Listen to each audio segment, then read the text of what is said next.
Okay, guys, so it is Sunday, it's the next day, and so here's some things I need to plant.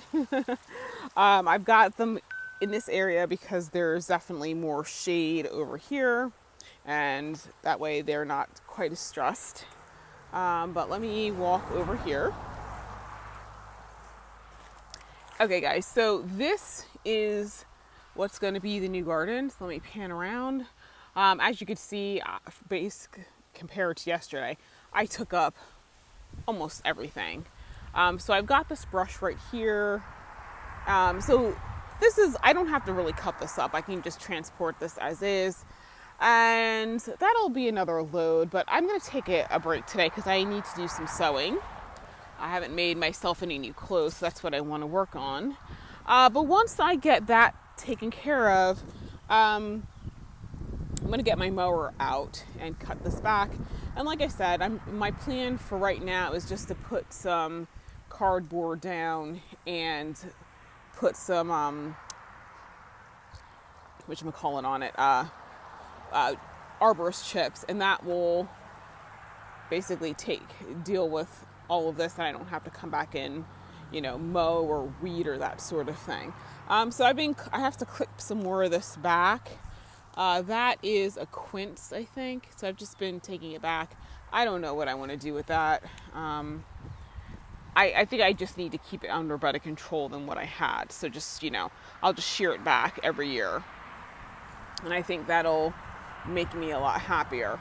But I'm going to redo the lines out here. So for example, and we got some rain, so they kind of washed away, but as you can see, the yellow line that comes down here, and at first I was going to take it like right up to that tree right there, but I think I'm going to move it actually over. And so now that I've gotten this up, and I'll get this up because this actually is outside of that area, I think I'm going to bring the walkway into here, and from that tree, bring it in, see where that little, I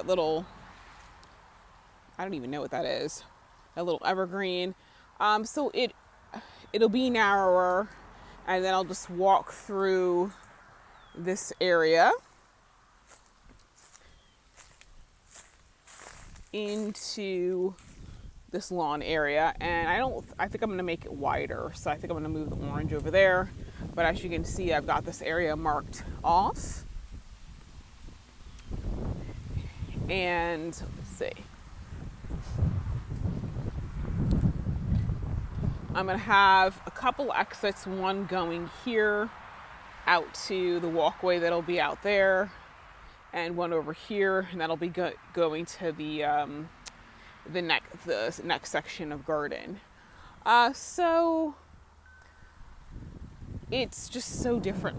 It just looks so different because all this stuff is, has been taken back. But I really, I'm liking the way it's going to be shaping up. So like I said, I may alter the locations of the openings. What it is that I'm going to do is I'm going to get boxwoods. I'm going to line this entire area with wintergreen boxwoods. I found a supplier on Etsy that can get plugs. And so with the plugs, I'm going to be doing the hedge in a certain style. So it's going to be a ball followed by two shrubs that I'm going to grow into like a traditional rectangular hedge, followed by a ball and that sort of thing. And so where I put the opening, so basically I want the opening to be flanked by two balls. So basically once I find out where I'm starting, then I'll just go around till I get to like a ball, and then where the two shrubs would be, that's where I'll leave an opening and then put it in the next ball. So that way it looks a certain way going around, and hopefully it all evens out. So we shall see. But anyway, that is what I'm doing for right now. Like I said, it's really coming together, and but once I get the brush up, I'm going to go back into the vegetable garden because I got to do something there. And maybe next weekend what I'll work on doing is actually putting down the plastic so I can start solarizing this. And then, you know, I've got some roses coming. And so, actually, you know what, guys, let me take you inside and let me show you what the actual plan is for this area so you guys can see what I'm saying. Because I don't know about you guys, I have a problem when people are talking about their plans. I'm not one of those people who can like visualize things very easily like that. So, and if you can check out on this part of the video, but for those of you who can't, this is for you. Okay, guys, so this is the overall plan of what I'm doing. This area, I actually took measurements off a survey that I had, and basically each little square is 2 feet by 2 feet, because aside from that, I wasn't going to be able to fit it on one page. So anyway, this actually, no, this part isn't really to scale. I think wait, hold on, 1, 2, 3, 4, 5, 6, 7, 8, oh, maybe it is. Oh yeah, I think it is. So anyway, this is the parterre garden is over here, and so that's the side gravel path that comes out. And so the general idea is I'm doing kind of a swoopy doop. These right here are the 2 trees. They're about 10 feet apart.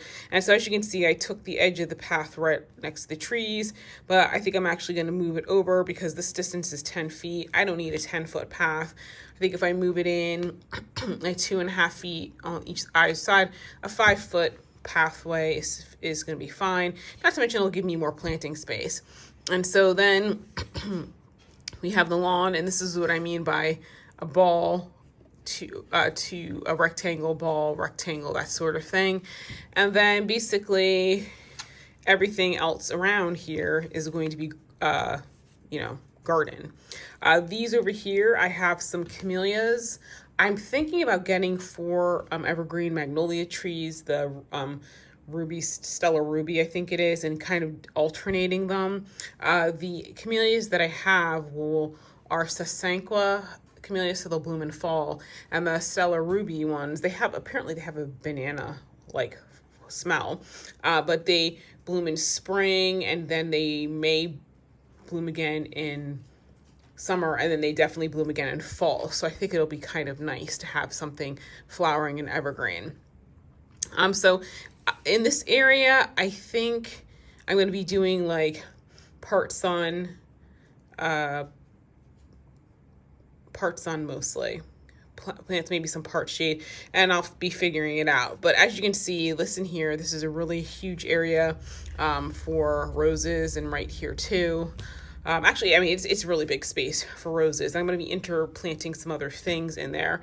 I'm going to be having designated spaces for annuals. So I noticed Lowe's has these raised beds by Tartar, and it's got an open bottom. And so I'll be like just popping them in all around this area for annuals. Because the thing I've been noticing with the annuals is that with the perennials I have, they just can't seem to keep up. And I really don't want the perennials.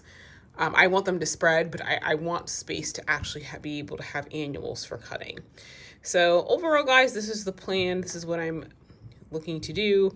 And so obviously I'm going to be, I'll continue to, it's going to be work in progress. So this side is going to go, that's my Bilco doors. This is going to go to the side of the house. I haven't decided what I'm going to do that way, but this will be a rose and peony garden. So I kind of have a partial list of the plants I'm going to be using in here. Like, for example, with roses, I do actually get some roses. Peonies, I'm going to be having a lot of Japanese anemone. I like Brunnera. I may put some house over there, but I think I like Brunnera better. And, and I'll see, anything that can handle part shade. Actually, I think some like foxglove and stuff will do well over there too, but I don't want it to look like the parterre garden. So I'm going to try to keep it different. So I may actually take the boxwoods down here just to give me more segment, and then put maybe an entrance right here. So we'll see. I'll keep you guys posted, but that's it. So anyway, guys, thank you so much for watching, and I'll see you in the next video. Oh, guys, good. This is Monday. Oh my gosh, I have such a mess over here. I got to deal with the situation. I have one report to do. I'm going to try to get it done before 7, and then I'm coming out here to do some work. But look at that. That right there is the berries, a blend scabiosa. There's some down here. It was a mix of colors. This lupine, I don't recall. I always thought lupine was one of those things that bloomed early summer. I didn't realize that it bloomed this late. And it's been repeat blooming. And that over there is the castor bean, which is looking really nice. So thank you to Brad for recommending that I grow that this year. This looks so bad. Come on, Bumbershoot. Let's go over here. I'm coming over here to see this like autumn torch amaranth, which is all nice and big. It's so pretty. My my hydrangeas are looking worse for wear. So tonight I'm gonna put on some long pants and I'm gonna come out here and water everything because that's why they're doing that. I'll give them. I need to do better about giving them some water. That sunflower is about to do its thing. Come on, Bumbershoot. That's the coral fountained amaranth right there. And that is hot biscuits. You know, the thing with hot biscuits and autumn torches, they look very similar. And I didn't realize that until last year when I went to Longwood. So I would say, I know when I looked at the one that Floret had, there was more pistachio in their autumn torch, but not so much mine. So yeah, I got a lot of work to do out here, guys. But it's okay. I mean, I enjoy it. This week the weather's going to be cool, so I'll have an opportunity, I hope, to get more done. This is the section that's over here that I cleared. I need to mow and then respray with the spray paint and that sort of thing. That phlox is living its best life. Oh, and those dianthus, those velvet and lace dianthus are looking pretty.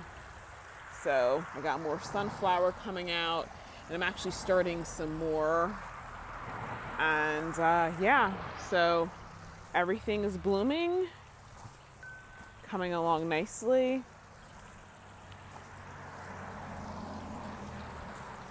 But right now I'm gonna go walk the little dog. Hi, puppy. Bumbershoot, say hi.